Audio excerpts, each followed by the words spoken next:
نستعينه ونستغفره ونعوذ بالله আজ মন মোর চল চল রে ভাই ঝরে দুটি আখি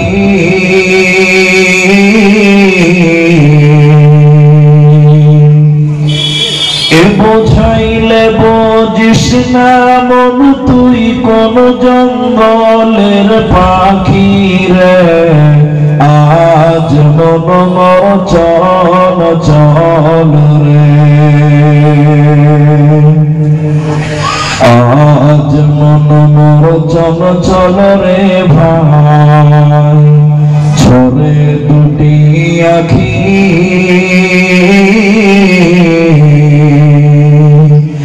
বোঝাইলে বুঝিস না মন তুই কোন জঙ্গলের পাখি রে আজ মন মোর চল চল রে কাঁচা বাঁশের খাট পালঙ্ক শুকনো পাটের দড়ি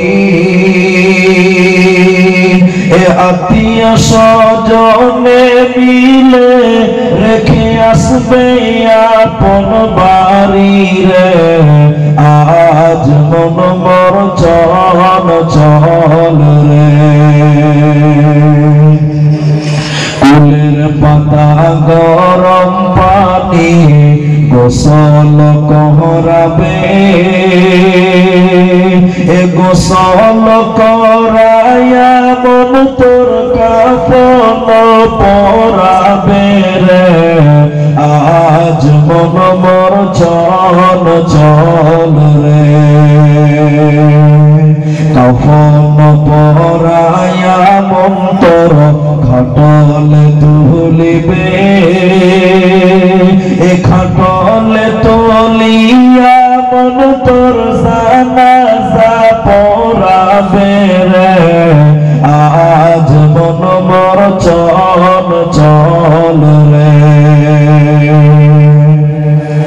জানাজা পড়ায়া মন তোর কবরে রাখিবে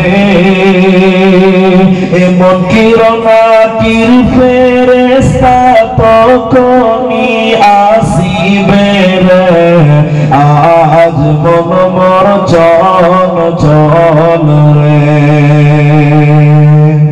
মন কিরণাকির ফেরেশতা দিনে ছিলে রে আজ মন মোর চল চল রে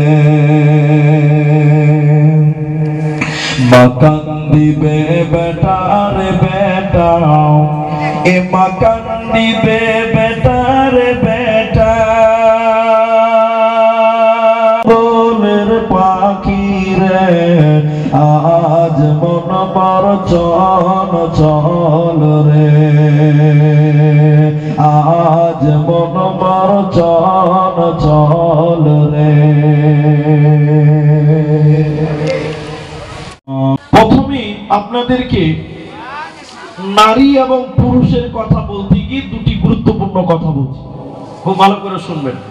নারী পুরুষের কথা বলতে গিয়ে দুটি কথা আপনি মনে রাখবেন, ভুলবেন না, কারণ খুবই মূল্যবান কথা। একজন দার্শনিক বলেছেন যে একজন মানুষ হলো অর্ধেক মানুষ। যখন সেই লোকটা বিবাহ করে বা বিবাহ বন্ধনে আবদ্ধ হয় তখন স্বামী স্ত্রী মিলে হয় তারা পুং মানুষ, এখনো তারা পূর্ণাঙ্গ মানুষ নয়। যখন সিঙ্গেল থাকে তখন হলো অর্ধেক মানুষ, যখন বিবাহ বন্ধনে আবদ্ধ হয় তখন হলো পুং মানুষ, আর তাদের মধ্যে যখন সন্তান সন্ততি জন্ম নেয় তখন তারা হয় পূর্ণাঙ্গ মানুষ। কথা বুঝতে পেরেছেন আপনারা? তাহলে আপনি একা অর্ধেক মানুষ, আপনাকে পূর্ণাঙ্গ মানুষ হতে হবে, পূর্ণাঙ্গ মানুষ। এজন্য শুধু মহিলাদের বায়ান করলে হবে না, তারা অর্ধেক। শুধু পুরুষের বায়ান করলে হবে না, তারাও অর্ধেক। আমরা আমাদের জীবনে যেটা প্রয়োজন নারী পুরুষ সন্তান সন্ততি টোটালটাই আপনাদের সামনে তুলে ধরবো ইনশাআল্লাহ। তার আগে কবরের ব্যাপারে আপনাদের সঙ্গে দুটি কথা, অতি জরুরি অতি প্রয়োজনীয় দুটি কথা। আপনি আমি ভাবি যে মানুষ মরে গেল, দাফন করে দিল, বাস কমপ্লিট, কিন্তু না। মানুষ মারা গেল মানে সে একটা বিরাট লম্বা সফরে বেরিয়ে গেল, কারণ এখন তার বারজাখি জীবন, কবরের জীবন, এরপরে কিয়ামতের দিনের হিসাব, তারপরে জুদাইয়ের দিন, ফাসালের দিন, কিয়ামতের দিনের পরে হবে আপনার চিরস্থায়ী জান্নাত অথবা চিরস্থায়ী জাহান্নাম। অতএব মরে গেল মানে সে সব শেষ হয়ে গেল, থেমে গেল না, বরং সে ভিন্ন এক জগতের লম্বা সফরে সে দাঁড়ালো, লম্বা সফরের দিকে গিয়ে সে অগ্রসর হলো। আমাদের নবী মুহাম্মদ সাল্লাল্লাহু আলাইহি ওয়াসাল্লাম, আমাদের নবী মুহাম্মদ সাল্লাল্লাহু আলাইহি ওয়াসাল্লাম তিনি বলেছেন, কেউ যদি জানাজাতে অংশগ্রহণ করে তাহলে তাকে এক কিরাত নেকি দেওয়া হবে, আর এক কিরাত বামানা এক উহুদ পাহাড় সমপরিমাণ নেকি দেওয়া হবে। বলুন সুবহানাল্লাহ। জানাজা পড়লে উহুদ পাহাড়ের সমান নেকি দেওয়া হয়। এরপরে রাসূলুল্লাহ বলেছেন, কেউ যদি দাফন কাফনে শরীক হয়, মাটি দেওয়া সম্পূর্ণ হওয়া পর্যন্ত থেকে সহযোগিতা করে, তাহলে তাকে 2 উহুদ পাহাড় সমপরিমাণ আল্লাহ তাকে নেকি দিবে। বলুন সুবহানাল্লাহ। এখন আপনাকে দুটি প্রশ্ন করব, এই এদিকে তাকান, আপনারা আমার দিকে এক খেলে তাকান, একটু বড় আমি মূল আলোচনায় আপনাকে দেব, বুঝার চেষ্টা করুন। আপনি শিখতে এসেছেন, এখন আপনি ছাত্র, আমি আপনার শিক্ষক, আপনি বুঝার চেষ্টা করুন। হযরত মুহাম্মদ সাল্লাল্লাহু আলাইহি সাল্লাম এই জানাজা এবং মাটির ব্যাপারে এত ফজিলত বর্ণনা করলেন কেন? আপনাদের দেশে প্রাইমারি স্কুলে খাবার দেয়? একটু বলুন, আপনার মিড ডে মিল আছে? আমরা যখন পড়াশোনা করেছিলাম তখন দিত কেক, ডিম। আপনারা খেয়েছেন? আচ্ছা, সরকারের কি এমন প্রয়োজন আছে যে ডিম দিতে হবে, কেক দিতে হবে, ভাত দিতে হবে? কেন? আসলে বেশি কিছু নয়, বুঝার চেষ্টা করলে বুঝতে পারবেন। সরকার এই খাবারটা দিয়ে দুস্থ গরিব বাচ্চাদেরকে স্কুলের দিকে আনতে চাইছে। একটু হ্যাঁ কিনা বলুন। এটাকে বলা হয় লোভনীয়, লোভনীয়। তা আমাদের নবী মানুষকে জানাজার ব্যাপারে, কবরের ব্যাপারে এত ফজিলত বলার মৌলিক কারণ হলো, মানুষ যদি কবরের কাছে যায় মানুষের আখিরাত স্মরণ হয়। ভাই কি হয় না? হয় না? হয়। এই জন্য আল্লাহ রাসূল বারবার কবরের কথা বলেছেন, তোমরা কবরের কাছে এসো, তোমরা জানাজাতে যাও, মাটি দাও। কারণ একজন মানুষ যখন একজন মানুষের বিদায় দেখে নেয়, তখন তার বিবেক, তার ঈমান, তার জাগ্রত হয় যে আজকে আমি দুনিয়াতে আছি, কাউকে নিয়ে কবরস্থানে এসেছি, কালকে আমাকে নিয়ে কেউ কবরস্থানে আসবে। একটু হ্যাঁ কিনা বলুন। এই জন্য কবরের কাছে যাও। আবু বকর, ওমর রাদিয়াল্লাহু তাআলা আনহুম, হযরত উসমান গনি রাদিয়াল্লাহু তাআলা আনহুম, তিনি যখন কবরের সামনে যেতেন অঝর নয়নে কাঁদতেন। হযরত উসমান, তিনি খলিফা, তিনি এত জোরে কাঁদতেন, তার চোখের পানি চুয়ে চুয়ে রাসূলুল্লাহর দাড়ি, তার উসমান রাদিয়াল্লাহু তাআলা আনহুর দাড়ি মুবারক পর্যন্ত ভিজে যেত কবরের কাছে যে এতটা কাঁদতেন। সাহাবায়ে কেরাম জিজ্ঞাসা করলেন, ইয়া উসমান, আমিরুল মুমিনিন, খলিফাতুল মুসলিমিন, আপনি জাহান্নামের কথা শুনে অত কাঁদেন না, পুলসিরাতের কথা শুনেও তত কাঁদেন না, কিন্তু আপনি কবর দেখলে এত কাঁদেন কেন? আমিরুল মুমিনিন তিনি বলেছিলেন, হে পৃথিবীর লোক, কবর এমনই একটি জায়গা, জাহান্নাম পরে, কিয়ামত পরে, তার আগে আমাকে কবরে পাস করতে হবে। আল্লাহ রাসূল বলেছেন, আখিরাতের প্রথম মঞ্জিল হলো কবর। যে ব্যক্তি কবরে বাঁচতে পারবে না, সে কোন জায়গাতেও বাঁচতে পারবে না। জাহান্নাম পরে, কিয়ামত পরে, তার আগে আমাকে কবরে বাঁচতে হবে, আর কবরে এক চান্সে আপনাকে পাস করতে হবে। কবরে দ্বিতীয় চান্স বলে কোনো অপশন পাওয়া যাবে নাকি? জানলে এবার পারলাম না, আবার আসবে, সুযোগ আছে? সামনে ফেব্রুয়ারির 1 তারিখ থেকে মাধ্যমিক হবে পশ্চিমবঙ্গে, হবে না? হবে 1 তারিখ 2 তারিখ থেকে, 2 তারিখ না, 2 তারিখ থেকে মাধ্যমিক। কোন ছেলে 2024 সালের ফেব্রুয়ারির মাধ্যমিকে যদি ফেল করে দেয়, আপনারা বলবেন 2025 সালে আবার পরীক্ষা দিতে পাবে কি পাবে না? আপনারা বলুন পিছনে লোক 25-এ যদি ফেল করে আবার 26-এ চান্স পাবে। একটু জোরে বলবেন, পাবে? 26-এ ফেল করলে 27-এ চান্স পাবে। এই দুনিয়ার পরীক্ষাতে বারবার চান্স পাবে। এবার আপনাদের আরেকটা কথা বলি, মাধ্যমিকের যে প্রশ্ন হবে মেট্রিকের, ওই প্রশ্নগুলো সরকার পাবলিককে দেখিয়ে দিয়েছে না গোপন করে রেখেছে? রেখেছে। যদি দেখিয়ে দিত, যেটা সবচেয়ে বেকার, বয়াকার পয়াকার র, যদি দেখিয়ে দিত, ওই মরা বেকার ছেলেটাও ফার্স্ট ডিভিশনে পাস করতো না? বা সরকার গোপন রেখেছে, কিন্তু একবার ফেল করলে বার চান্স। আচ্ছা এবার বলুন, কবরের প্রশ্ন গোপন করেছেন আল্লাহ না ওপেন করেছে? ওপেন করেছে। কিন্তু বলুন, কেউ যদি বলে আল্লাহ একবার পারলাম না, আবার এসে উত্তরটা কবরে দিব, সুযোগ আছে না নাই? নাই। এই দুনিয়ার কোশ্চেন গোপন, কিন্তু বারবার আপনি পরীক্ষা বসতে পারবেন, কিন্তু কবরের কোশ্চেন গোপন নয়, প্রকাশ। এক চান্সে আপনাকে পার হতে হবে, তার নাম হলো কবর। তার নাম কবর। কবরকে হেলা করলে হবে না। কবর দৈনিক 5টা কথা বলে, তো কবরে আছে কি এইটুকু আপনাকে নিয়ে যেতে হবে আজকে। চলুন হাদিসের জগতে। নবীজি বললেন, ইদা উজিয়াল মাইয়িতু ফিল কবরে আতাহু মালাকানি ফায়াকুলানি মান রাব্বুকা মা দীনুকা ওয়া মান নাবিয়্যুকা। বিশ্বনবী বলেছেন, পৃথিবীর কোন মাইয়াতকে যখন কবরে দাফন করা হয়, সমাধি করা হয়, কবর দেওয়া হয়, আতাহু মালাকানি, 2 জন ফেরেশতা তার কাছে আসবে। ওই 2 জন ফেরেশতা পৃথিবীর স্বাভাবিক মানুষের মতো নয় ভাইরা আমার, মায়েরা আমার। একজনের চোখ থাকবে কানা, একজন থাকবে কালা।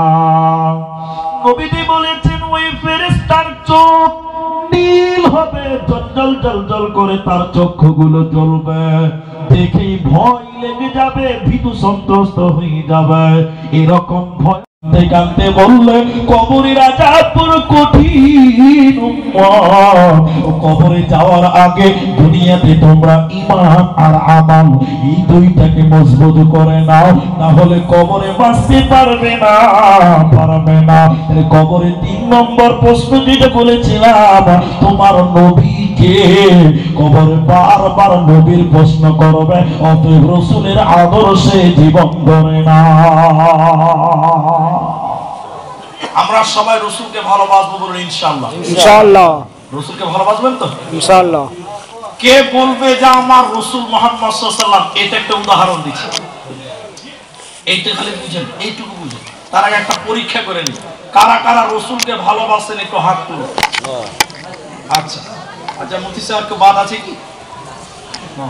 কেউ বাদ নাই, সবাই রাসূলকে ভালোবাসেন, তাই তো? একটু আপনারা এদিকে ঘরে টেনশন হন, আপনারা ভুলে যাচ্ছেন মাঝে মধ্যে। কার কার মুখে সুন্নতের দাড়ি আছে একটু হাত তুলুন তো ভাই। দেখেন কারো কারো দাড়ি বের হয়নি, তাও হাত তুলছে রে বাবা, সাংঘাতিক ব্যাপার। অনেকে আবার একটু মুখটা লুকিয়ে রেখে দিয়েছে মেডিসিনের মধ্যে, মূল বিদ্যুৎ দেখতে পাবি।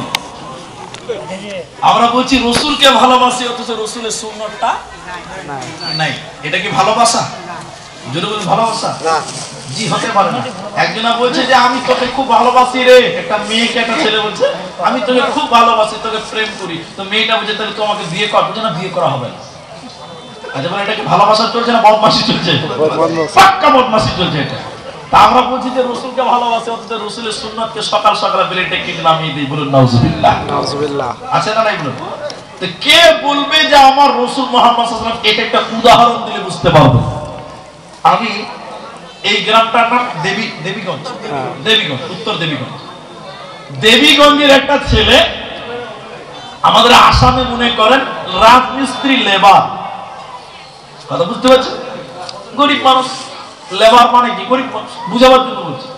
ও রাতে কোন রকম ছিঁড়া ক্যাথা পেরে ঘুমিয়ে আছে, ছিঁড়া ক্যাথা ঘুমিয়ে ঘুমিয়ে লাখ টাকার স্বপ্ন দেখছে, লাখ না কোটি টাকার স্বপ্ন।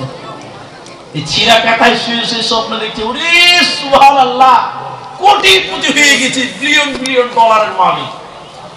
স্বপ্নে দেখছে শুয়ে আছে কোথায়? ছিঁড়া ক্যাথায়। ছিঁড়া ক্যাথা স্বপ্ন দেখছে যে কোটি কোটি টাকার মালিক। আর ওর কর্মচারীরা বলছে স্যার আপনি কলকাতাতে একটা ফ্যাক্টরি খুলেন, আপনার আরো টাকা হবে, আরো মালিক হয়ে যাবেন, আরো কোটিপতি হবে। এবার স্বপ্নে দেখছে যে 3 বস্তা টাকা BMW 3টে নিয়ে একদম ছুটলো কলকাতার দিকে, আসাম থেকে চললো কলকাতা, কলকাতার দিকে আস্তে আস্তে কুচবিহার, শিলিগুড়ি, কিষানগঞ্জ, আপনার কিনা ডালখোলা, রায়গঞ্জ, ইটাহার, আপনার কিনা গাজল, মালদা, এই করে করে আপনার কালিয়াচক পেরিয়ে গেল। ড্রাইভারকে বলছে আর তুই চোখ, স্বপ্নে দেখছে এই করতে করতে ফারাক্কার বেরিয়ে উঠলো। ফারাক্কাতে চলতে চলতে দেখছে যে স্বপ্নের মাঝে দেখছে সামনে একটা 16 টাকা ডাম্পার এসে খুন্দা বেরিয়ে দিয়েছে। ও ঘুমের চোখে বলছে, ঘুম থেকে উঠে দেখছে যা সালা ছিঁড়া কাঁথাতে শুয়ে আছে, বা এখনই কোটিপতি হয়ে গেছিল। তখন ও একটা জিনিস বলেন, অ্যাক্সিডেন্ট থেকে বেঁচেছি।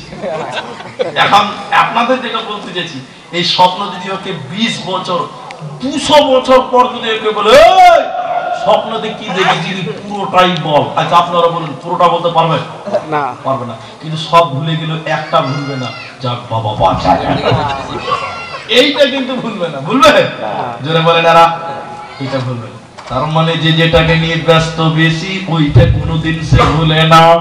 জি, যে ব্যক্তি দুনিয়াতে রাসূলের সুন্নাত, রাসূলের আদর্শ, রাসূলের মতবাদ নিয়ে যে লোকটা বেশি ব্যস্ত থাকবে, দুনিয়াতে মরে গেলে সব ভুলে গেল, তার প্রিয় নবীকে সে ভুলবে না। সুবহানাল্লাহ। অতএব দুনিয়াতে রাসূলকে ভালোবেসে সকলে একটু জোরে বলুন, তোমার মতন দয়ার নবী আর পাবো না।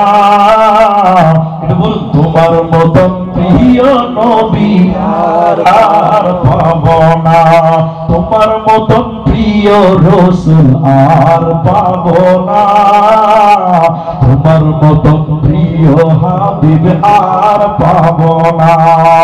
দেখা দিও ও গো নবী, চুপে যায় না, তোমার মতন প্রিয় নবী আর পাবো না। নবীজি মোর বনে বনে চরাইতেন ছাগল, লোকে তারে দেখে বলতো ইহাত একটা পাগল। পাগল নয় গো পাগল নয়, প্রভুর প্রেমের দিওয়ানা, তোমার মতন প্রিয় নবী আর পাবো না, তোমার মতন দয়ার নবী আর পাবো না। ওতে বন্ধুরে, যে ব্যক্তি দুনিয়াতে রাসূলের প্রেমে পড়ে যাবে রে, রাসূলের সঙ্গে প্রেম খেলা খেলবে, ওই লোকটা বলবে আমার নবী, নবী মুহাম্মদুর রাসূলুল্লাহ সাল্লাল্লাহু আলাইহি ওয়াসাল্লাম। আর যদি রাসূলকে শত্রু মনে হয়, রাসূলের সুন্নাত যদি ভালো না লাগে, এই লোকটা কোনোদিন কবরে বলতে পারবে না তার প্রিয় রাসূলের নাম। আম্মা জান আয়েশা, আম্মু জান আয়েশার কাছে একটা ইহুদিদের মেয়ে এলো। ইহুদিদের মেয়ে এসে আম্মা জান আয়েশাকে অনেকক্ষণ কবরের কথা শোনালেন, কবরের আলোচনা করলেন। ইহুদিদের মেয়েটা, ইসলামের শুরুর ঘটনা, বুখারী শরীফের হাদিস এটা। অনেকক্ষণ গল্প করার পর ইহুদিদের মেয়েটা বলল, আয়েশা, আল্লাহ আপনাকে যেন কবরের আযাব থেকে মুক্তি দেন। সকলে বলুন আমিন। আমিন। আম্মা জান আয়েশা মনে করলেন, অবাক হয়ে গেলেন, কারণ ইসলামের শুরুর ঘটনা। আম্মা জান আয়েশা বলেন, আমার জানাই ছিল না যে কবরেও শাস্তি হয়, এটা আমার জানা ছিল না। ইহুদিদের মেয়েটা চলে গেল। ফাজা রাসূলুল্লাহ সাল্লাল্লাহু আলাইহি সাল্লাম বিশ্ব নবী হুজরাতে এলেন, বাড়িতে এলেন। আমি বললাম, ইয়া রাসূলুল্লাহ, ইয়া হাবিবাল্লাহ, দয়ার নবী গো, ইহুদিদের একটা মহিলা এসেছিলেন, এসে অনেকক্ষণ কবরের কথা বললেন। এরপরে আমাকে বললেন, আয়েশা, আল্লাহ তোমাকে যেন কবরের আযাব না দেয়। আল্লাহর নবী আপনি বলুন, কবরে কি সত্যি সত্যি আযাব দেওয়া হবে? আপনি বলুন। আল্লাহর নবী বললেন, আয়েশা রে, আযাবুল কবর হক, কবরের আযাব সত্য আয়েশা, কবরে কঠিন শাস্তি দেওয়া হবে। কবর অন্ধকার ঘর, কবর সব বিচর ঘর। অতএব আয়েশা রে, দুনিয়াতে আমল রেডি করে নাও, না হলে কবরে বাঁচা যাবে না। এবার হযরতে আবু হুরায়রা তিনি বর্ণনা করেন, একজন মুমিন ইমানদারকে কবরে যখন দাফন করা হবে, আবার সেই ফেরেশতারা তাকে বলবে, এই লোকটাকে, বিশ্ব নবীর দিকে বলবেন, ইনি কে তোমরা বলো। মুমিন লোক বলবেন, ইনি আল্লাহর বান্দা এবং তার রাসূল। সঙ্গে সঙ্গে বলবে, আমরা জানতাম তুমি এমনটাই বলবে।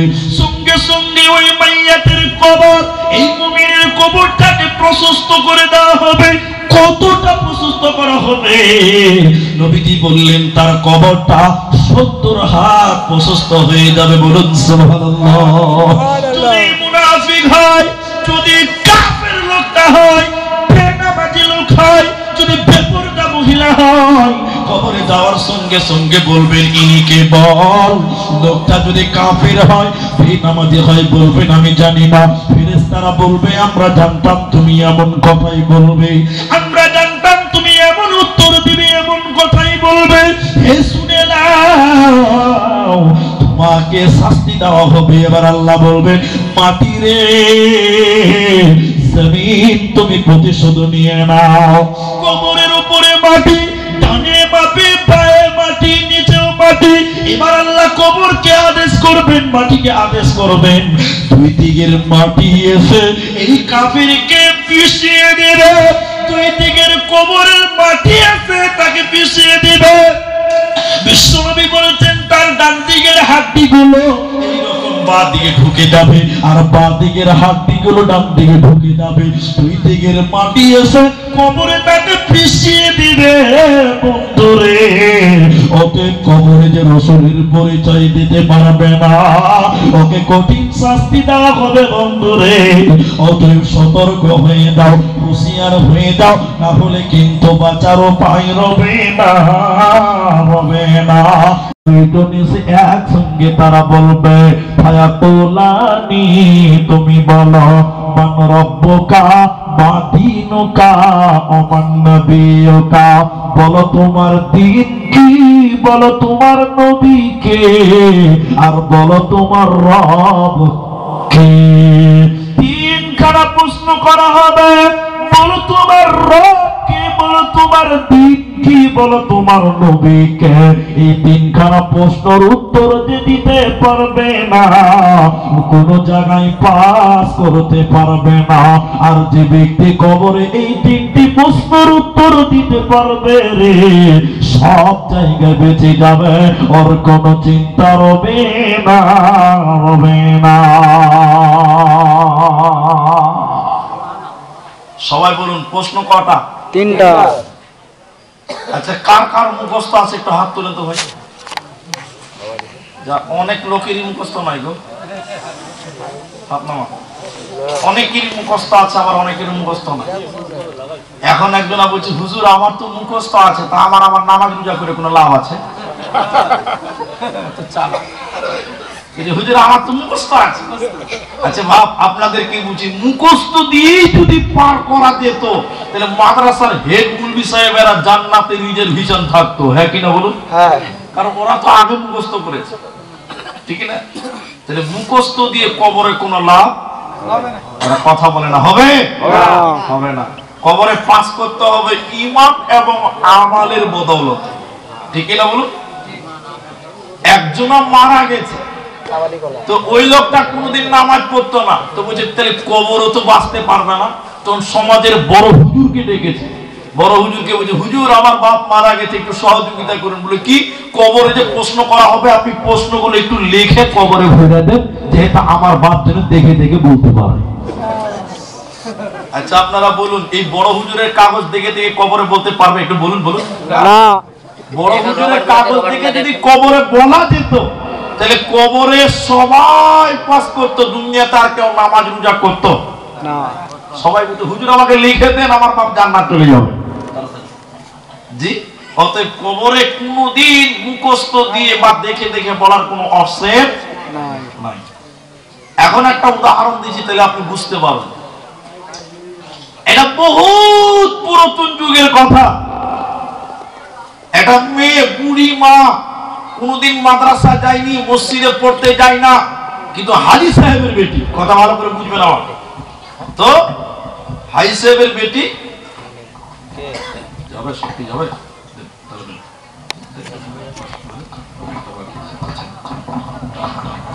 তো এবার সেই পুরাতন জামানার হাজী সাহেবের মেয়ে, তো এবার কি হয়েছে, ওর একটা ছেলে কলকাতাতে পড়ে, কিন্তু নামাজ রোজা করে না। কি করে না? আর মায়ের খালি ভিতরে ভয় যে কবরে ছেলে কি পার করতে পারবে।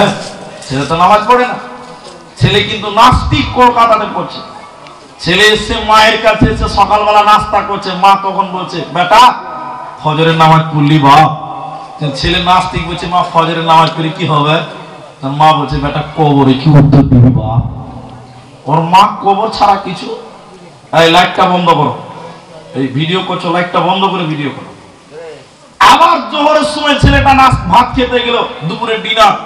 মা বলছে, বেটা জোহরের নামাজ পড়লি? বলছে, মা নামাজ পড়ি কি হবে জোহরে? ওর মা বলছে, বেটা কবরে কি উত্তর দিবি? মানে কবর ছাড়া ওর মা আর কিছু বুঝে না। ছেলে নাস্তিক, শিক্ষিত ছেলে, এই মায়ের ঘেনার ঘেনার ঘেনার ঘেনার শুনে সহ্য করতে না পেরে সন্ধ্যাবেলা এরকম একটা খাতা কলম নিয়ে চলে গেছে মসজিদে, মুলবি সাহেবের কাছে যেয়ে বলছে, মুলবি সাহেব। মসজিদের ইমাম সাহেব করে জানলা খুলে দিয়েছে, ওরে সর্বনাশ, গ্রামে শয়তানটা মসজিদে চলেছে, কি ব্যাপার? কোনদিন নামাজ পড়ে না। তো মুলবি সাহেব বলছে, জি জি বলুন, কি ব্যাপার কি ব্যাপার? বলছে, আপনারা জান্নাত জাহান্নাম কিয়ামত ফুলসিরাত করে মানুষের ব্রেনকে শেষ করে দিলেন, তো আমার মা খালি বলছে কবর কবর কবর কবর। আচ্ছা কবরে কি প্রশ্ন করা হবে একটু বলুন তো? এবার পুলিশে মসজিদের হুজুর এবার ধরেছে, আল্লাহর নবী বলেছেন যখন মাইয়াতকে দাফন করা হবে, দুইটা ফেরেশতা আসবে, তিনটা প্রশ্ন করবে। থামেন, আমি লিখবো যে। কি বলছে? তুমি লিখবো যে? আপনি অত তাড়াতাড়ি বললে আমার লেখা হবে? বলছে কি প্রশ্ন? বলে মান রব্বুকা। দ্বিতীয় প্রশ্ন মা দীনুকা। তৃতীয় প্রশ্ন ওমান ওমান নবিয়ুকা। বলে উত্তর কি হবে? রব্বি আল্লাহ, দীনুল ইসলাম, নবী মুহাম্মদুর রাসূলুল্লাহ সাল্লাল্লাহু আলাইহি সাল্লাম। এই শিক্ষিত নাস্তিক ছেলে এই তিনটা প্রশ্ন লিখে বাড়িতে যে সারা রাত আর ঘুমায় নাই, টেনে মুখস্থ করেছে, বলেছে কোরআনের হাফেজ। আচ্ছা বাপ, এই তিনটা যদি সারা রাত মুখস্থ করে, মুখস্থর পাওয়ার কত হবে? প্রচুর। ওকে রাত 2টার সময় যদি বলে বল কি উত্তর দিতে হবে, ও ঘুমের ঘরে ঘরে বলতে পারবে। পারবে কি পারবে না বল? ও একদম মুখস্থ করে ঠোঁটে রেখেছে, ঠোঁটে। ফজরের সময় নাক ডেকে ঘুমাচ্ছে। ওর মা সকালবেলা নাস্তা দিচ্ছে ওর মা বেটাকে। বেটাকে বলছে, মা নাস্তা দাও। নাস্তা দিচ্ছে, তো মা বলছে, বেটা ফজরের নামাজ পড়লি বা? তো মা যখন ফজরের কথা বলেছে, ছেলে বলছে, মা ফজরের নামাজ পড়ে কি হবে? বলে কবরে কি উত্তর দিবি বাপ? বলে শুনে নাও মা। সারা রাত হাফিজ হয়েছে বা শোনা। নবীজি বলেছেন কবরে যখন মাইয়াতকে দাফন করা হবে, তিনটা প্রশ্ন করা হবে। প্রথম প্রশ্ন রব্বি আল্লাহ, উত্তর দিব। প্রথম প্রশ্ন মান রব্বুকা, উত্তর দিব রব্বি আল্লাহ। তৃতীয় প্রশ্ন অমা দীনুকা, তোমার দিন কি? বলবো দীনুল ইসলাম। তৃতীয় প্রশ্ন করবে তোমার নবী কে? আমি বলবো নবী মুহাম্মদুর রাসূলুল্লাহ সাল্লাল্লাহু আলাইহি ওয়াসাল্লাম। ওর মা খালি এরকম শূন্য ঢুকিয়েছে, সর্বনাশ। ছেলে তো হাফেজ হয়ে গেছে। ছেলে এবার কোমর সোজা করে বলছে, মা তোর মুখস্থ আছে তো? আমি তো বেশ মুখস্থ করেছি, তোর মুখস্থ আছে তো? মা খালি শুধু ঢুকছে, এই ছেলেকে কি করে বুঝাবো রে বাবা, এই তো মুখস্থ করে রেখেছে, একে কি করে বুঝাবি রে বাবা? এবার মা একটা গল্প শোনাচ্ছে, সেই তোর বাপের জামানার। মা এবার বলছে, বেটা এই পেটে তুই হয়েছিস, তোর পেটে আমি নই। তোর নানার কাছে শোনা গল্প শুনে লাও। 3 বন্ধু ছিল, 3 বন্ধুর মধ্যে এক বন্ধুর কাছে ময়না পাখি ছিল। আপনারা ময়না পাখি বুঝেন? ময়না পাখি কথা বলে না? কথা বলে, কথা বলে না, ওটাকে বলে বলি। বলি কি বলে? কথা আলাদা। আপনাকে আমি বলবো আসসালামু আলাইকুম, কেমন আছেন, ভালো আছেন, ভাত খেয়েছেন, কি খেয়েছেন, এটাকে কথা বলে। ময়না পাখি কি বলে বলুন তো? গেটের সামনে থাকবে, বলবে আসসালামু আলাইকুম, কেমন আছেন, এইটুকু। ওকে বলেন ওয়ালাইকুম সালাম, ভালো আছি, তুই কেমন আছিস, তোর বাপ কেমন আছে, বলতে পারবে? পারবে? পারবে না। তাহলে এটাকে কথা বলেন, এটা কি বলে? বলুন না রে বাবা, বলি বলে। এবার 3 বন্ধুর মধ্যে একজনের কাছে ময়না আছে, আর এক বন্ধু বলছে তোর ময়না কথা বলে না। দুজন বলছে না বলে, বলছে না বলে না, বলে না বলে, বলে না বলে না, বলে চোখ প্রমাণ করবো কথা বলে কি বলে না। যে বলছে বলে না, ও বাড়িতে একটা বিড়ালকে ঘাড় মটকি রাগিয়ে ব্যাগে ভরে লেছে। এবার যে বলছে বলে না, ওর পেছনে তার আগে একজন বলছে, ময়না বলছে আসসালামু আলাইকুম, কেমন আছেন, ঠিকই তো কথা বলছে, ওই কথা বলছে যে থা।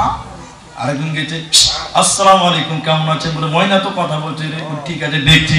এবার যে বলছে কথা বলে না, ও সামনে ময়নার কাছে যে আগে বিড়ালটাকে বের করে দিয়েছে। এবার বিড়াল যখন ময়না দেখেছে খাঁচার ভিতরে ছটফট ছটফট করতে লেগেছে, সালাম কালাম ভুলে গেছে, ভুলে গেছে। এবার মা বলছে বেটা ময়না কেন সালাম ভুলে গেল, তার ভাষা ভুলে গেল বল। বিড়াল দেখেছে তার জন্য। এবার মা বলছে বেটা রে, এটা ময়না যদি বিড়াল দেখে তার ভাষা ভুলে যায়, পৃথিবীতে যতই মুখস্থ করো না কেন কবরের প্রশ্ন বেটা, কবরে যখন মুনকার নাকির দেখবে বেটা, সব মুখস্থ ভুলে যাবে। সেদিন মুখস্থ দিয়ে কোনো কাজ হবে না, সেদিন মুখস্থ কাজে লাগবে না। অতএব কবরে যদি বাঁচতে চাও মুসলমান, দুনিয়াতে আমল করো, অটোমেটিক জবানে বেরিয়ে যাবে তোমার উত্তর। তোমার কোনো চিন্তা হবে না, হবে না, হবে না। তাহলে এবার বলুন, কবরে মুখস্থ দিয়ে কোনো কাজ হবে না? তাহলে প্রশ্ন কটা বললাম? 3টা। সবাই কথা বলে খুশি হতাম। 3টি। 1, প্রথম প্রশ্ন হলো মান রব্বুকা, তোমার রব কে? সবাই বলুন আমাদের রব আল্লাহ। আল্লাহ, মুহাব্বতের সঙ্গে আমাদের রব আল্লাহ। আল্লাহ। তো কে বলবে আমার রব আল্লাহ? কোরআন